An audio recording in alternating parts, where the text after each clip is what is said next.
Hi there and happy Monday. I'm Allie Harper and I'm the founder and currently the Chief Family Advocate and Executive Director here at Global Hydranencephaly Foundation. I record an informational video here most Mondays that I share in our Family to Family Resource Network. We call it Monday Muster.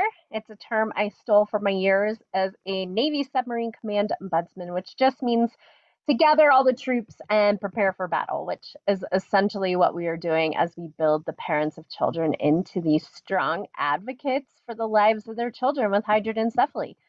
So this month of October is Healthy Lung Month. The unfortunate truth is that a great majority of individuals with hydranencephaly die from respiratory concerns. So a little history of Healthy Lung Month. Lung health has been a concern throughout human history and a phenomenon that has intrigued doctors, health workers, scientists.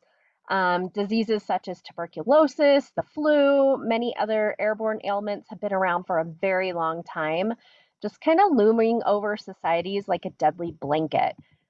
Tuberculosis, or TB, has been among the most prominent lung diseases in history, with traces of it even being found in ancient Egyptian mummies. It was tuberculosis that prompted the start of the American Lung Association in 1904. And last year, as a matter of fact, while we were all preoccupied with COVID, it made a stark reappearance. Until the emergence of COVID, tuberculosis was the deadliest infectious disease in the world. But healthcare workers were making slow, steady progress to contain it. But now, for the first time in more than a decade, the death toll from TB is rising, and it killed roughly 1.5 million people during the first year of the COVID-19 pandemic. That number is up from 1.4 million in 2019. And researchers say COVID is to blame. Feel free to do your own due diligence in researching that if you're interested. More recently, anti-smoking movements have joined in the healthy lung movement, as you know. Cigarette packaging warnings were established in 1966, and years of campaigning have successfully led to the change in perception of smoking among the American public, with Americans now realizing smoking is a major cause of cancer and other respiratory illnesses. Lung disease affects a huge number of Americans. Around 10 million are diagnosed with chronic bronchitis each year. 25 million are believed to be living with asthma, and over 150,000 people die from lung cancer annually. Our lungs obviously are very important, and Healthy Lung Month is an opportunity to create awareness and healthy, just ways to explore healthy lifestyle choices, right? For individuals with hydranencephaly, reactive airway disease is a common diagnosis, but reactive air disease is an informal label that physicians apply to patients with symptoms similar to those of asthma. An exact definition of the condition doesn't exist. Who knew? Individuals who are typically labeled as having RAD generally have a history of things like wheezing, coughing, apneic episodes, production of a lot of sputum that may or may not be caused by asthma, bronchitis, pneumonia, and plain old chronic respiratory funks are to blame for a great majority of the challenges those with hydranencephaly see. Due to a lack of mobility, exposure to germs and toxins, and then pair that with the body's inability to combat those. All of those things play a huge part, as does the fact that the person with hydranencephaly is just working much, much harder to accomplish anything than a typically developing individual would. You can keep your lungs healthy in these ways. I put together a little list. Stop inhaling or allowing your loved ones to inhale anything that isn't fresh air. This includes cigarettes, vapes, pipes, chemicals from cleaners, environmental toxins, poor air quality. I live in an area where wildfires are really common. Keep your kiddos inside if they have respiratory issues. Have them wear a mask, use air purifiers. I talk about that stuff all the time.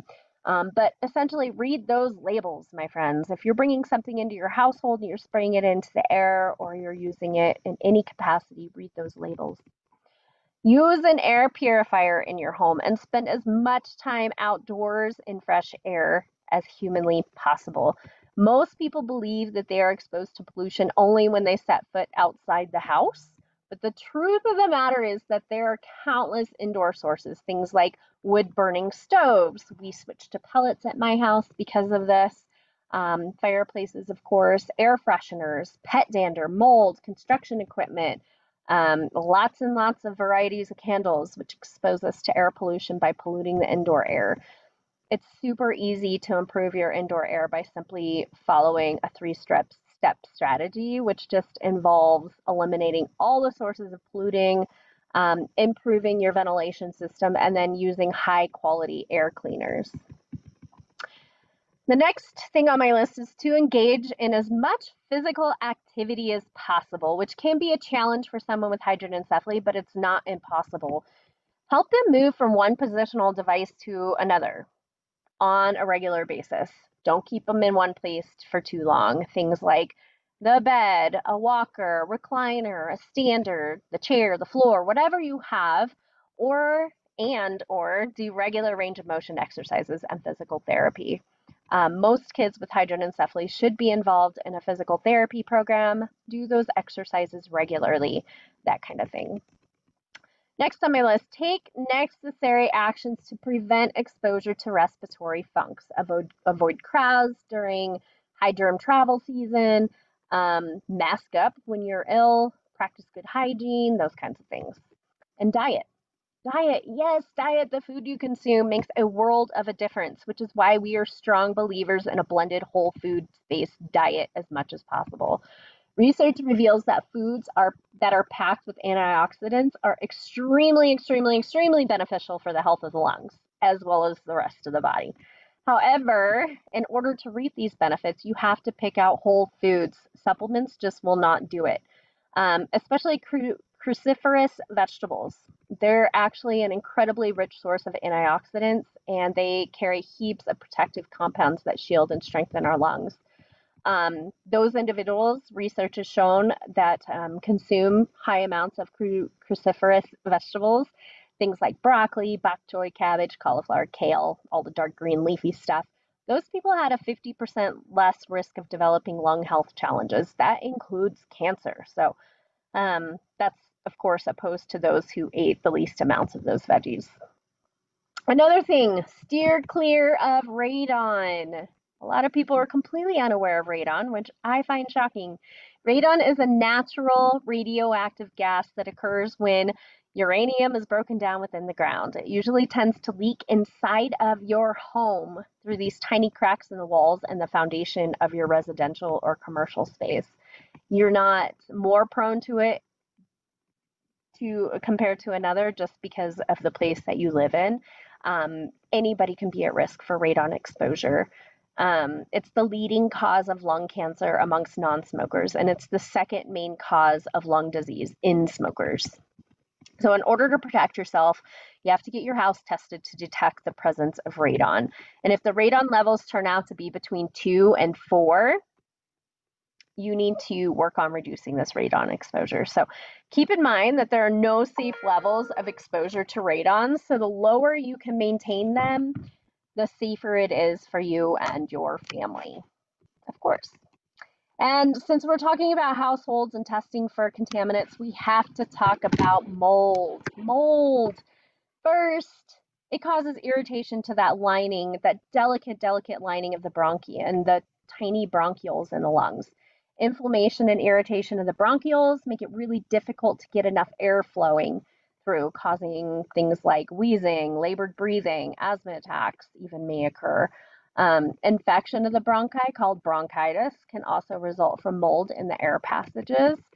Second, microscopic particles of mold that are not expelled by coughing can lead to pneumonia when they become lodged in the lungs.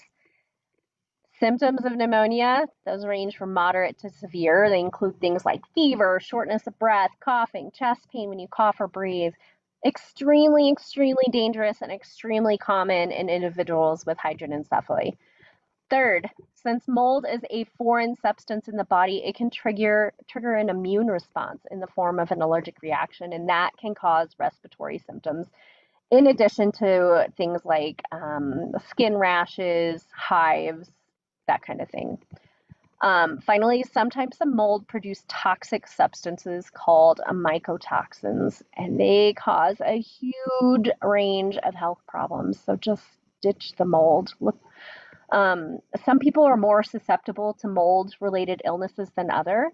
So, small children, elderly people, people with pre-existing respiratory disorders like asthma, COPD, and then people with weakened immune systems. So people with hydranencephaly are highly, highly at risk to being sensitive to mold. So basically, if you suspect any breathing issues, if you hear any wheezing, regular coughs, please do not delay.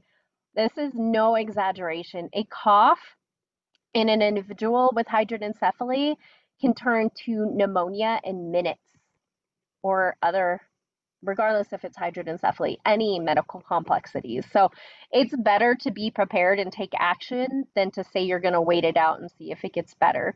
Now, of course, if you have the necessary equipment at home, like say you have the vest, which helps to shake up some of that respiratory funk, some of that fluid that builds up in the lungs.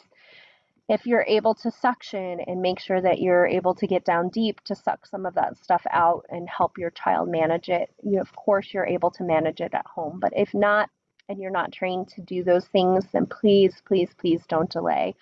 And with that, as always, please reach out to me with anything you have a cause for concern with, or if you have more questions. You can reach me via email at president@dhf.life or text Marco Polo me at 573-280-2412. Please feel free to share this video anywhere you think it needs to be seen, and I will see you all next